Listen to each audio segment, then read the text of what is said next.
What's going on, guys? CardMechanic here, and today I'll be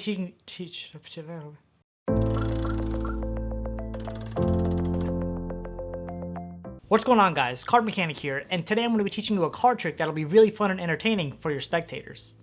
Let's do it. Okay, so welcome to the tutorial. If you guys have not yet seen the performance, I'll put the link on the screen and description. You guys can go and check it out because it just makes sense to see a performance before seeing a tutorial.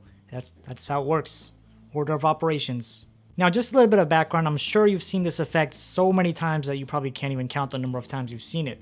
But I really want you to focus on the performance and really having a lot of fun with it. So, what I like doing in this performance is I take away the magic for myself and I put the magic on the knock gods because I'm using knocks. So it makes sense that they're the knock gods. Now, so I have a card selected by a spectator. Of course, I don't look at the card. Hence the confusion later on during the performance. So I show it to the spectator. It's a 3 of diamonds, right? So we take the 3, put it on top of the deck.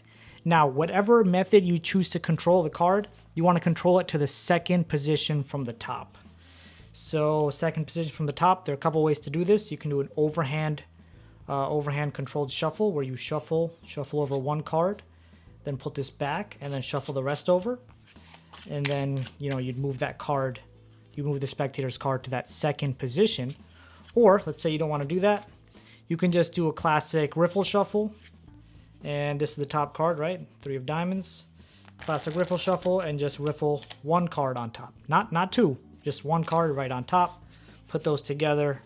And again, you have that card in the second spot. So whatever method you want to do, if you have any other method, if you have 10,000 other methods, go with those. Okay, so now I say the power of the knock gods. Boom, card comes up, do some crazy shaking. And of course, it's the wrong card. All right, no problem.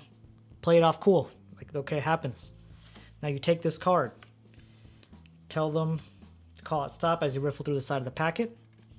They say stop here. You take this card. You put it right in there. Push that in. You can let them push it in. Again, it's not going to work, so you can literally give them the card. Tell them to put it anywhere. Okay, so now here, same thing. Power of the knock gods. They'll help you this time because they have to help you at least once, right? Shake, the earth shakes, the table shakes, the room shakes. And you're here. And again, you're upset this time that the knock gods didn't help you. So you pull that card out. And now as you pull this card out, you want to get a break under the top card here. So easily just get a pinky break under that top card. You could get a break however you want. You can push over. If you're not a pro, you can do a pinky count. Whatever you do, get that break right underneath it. While talking about this card, showing both sides. Coming over here. Now, in my performance, I just did a very simple color change where I take those 2 cards, shake them like this. As I'm shaking them, I flip them over using my index finger to do this, right? Now, of course, there's so many things you could do. You could also do a snap change to change it like that. You could do an Erdnase change. There's so many things you can do.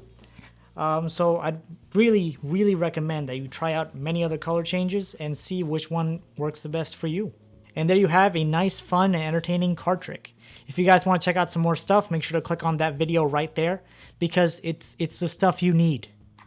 And if not, then go add some magic into people's day. Peace out.